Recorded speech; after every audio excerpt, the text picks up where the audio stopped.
What is good, guys? Back here with another YouTube video, and in case you cannot tell by the title below, this video will be a video where I share my honest thoughts and opinions on someone or something going on in this wacky weird world called professional wrestling.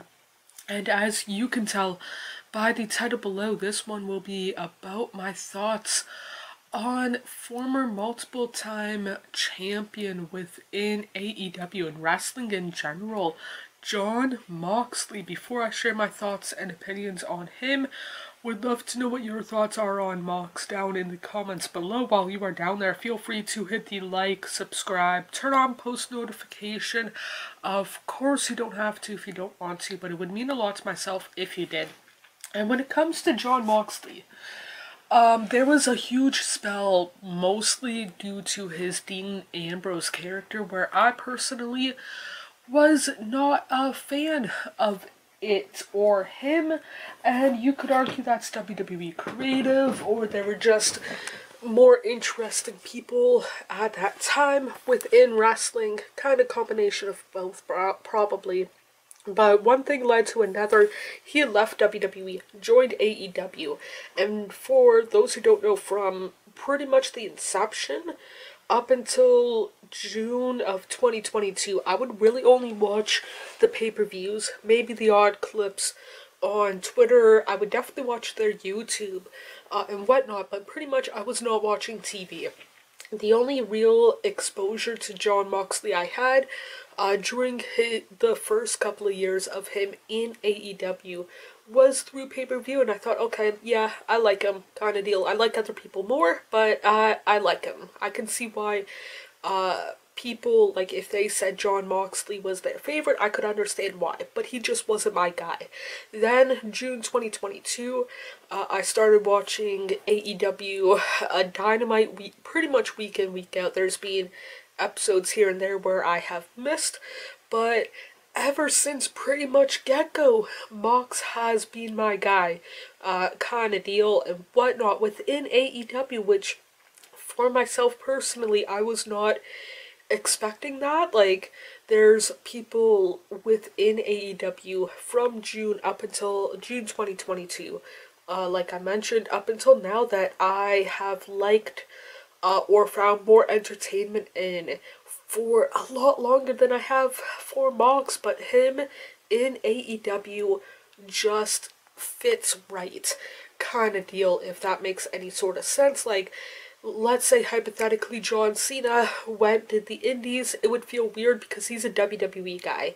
Mox is like an AEW guy. To me, Roderick Strong is Mr. ROH, Johnny Gargano is NXT, kind of deal and whatnot, if that makes any sort of sense. But Mox is, to me, just like AEW, like what I don't know for sure if I want or expect out of AEW, but hypothetically, if one of my non-wrestling friends, I should say, not fans, but either way, watched AEW and wanted to become a fan, I would recommend definitely some Jon Moxley promos, because he comes across as a human kind of deal, like a human portraying a human, not a human portraying a character who wants to be human, kind of deal, if that makes any sort of sense. So would I recommend his matches? Depending on who that friend is, kind of deal, because Mox tends to bleed in his matches, kind of deal, and some of my friends aren't necessarily, including myself, aren't really big fans or that kind of stuff when it comes to blood, kind of deal. So again, depending on the friends, on if I would recommend Mox matches and whatnot. But when it comes to hypothetically, if I had to list my favorite AEW wrestlers, Mox would be tied for number one, if not number one on his own, along with Adam Page. And I know that I said that he's a former multiple-time champion within AEW, but he doesn't really need the belt, kind of deal. One of my two favorite matches from AEW Revolution back in March was his match with Adam Page. Did that involve a championship? No. Would a championship help that feud? I don't know. I don't think it would hurt, but I also don't know for sure if it would help, kind of deal. And Mox, I don't want to say is bigger than the AEW World Championship, but he's one of those guys, hypothetically, rest of his career, he never holds not only the World Championship, but any championship within AEW. I wouldn't be surprised. Like, he, again, is one of those guys that doesn't need the championship. The championship might need him, kind of deal. Like, for example, summer of 2022, kind of deal. Like, Mox, in a way, rightfully so, became champion when, shit hit the fan, pardon my French, and whatnot, and that follows, I think, as well, and whatnot. But either way, for myself personally, he is one of, if not my favorite AEW wrestlers to watch. Definitely on the mic, you could argue in the ring, potentially overall, and whatnot, and which is saying something for somebody who is not necessarily the biggest fan of his WWE run, and that was my first legitimate exposure to Jon Moxley, Dean Ambrose, whatever you would want to know him as, and whatnot. Would I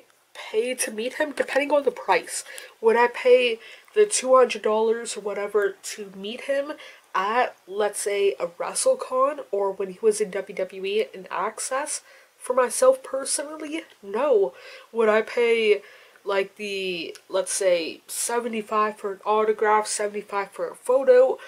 Maybe. I would definitely pay $75 for an autograph and then have somebody record it where I could take a photo that way, kind of deal and whatnot, and have video proof, kind of deal of myself meeting him, and whatnot. But either way, that $75 for photo and autograph is Canadian, not American, so I don't know what the equivalent would be and whatnot. But either way, those are my thoughts and opinions on Mox. Would love to know what yours are on him down in the comments below. While you are down there, feel free to hit the like, subscribe, turn on post notification. Of course, you don't have to if you don't want to, but it would mean a lot to myself if you did. More importantly, hope you guys are doing okay mentally, emotionally, and physically. The world that we tend to make up is nothing but a fantasy until you wake up. I feel like I'm just lying to myself,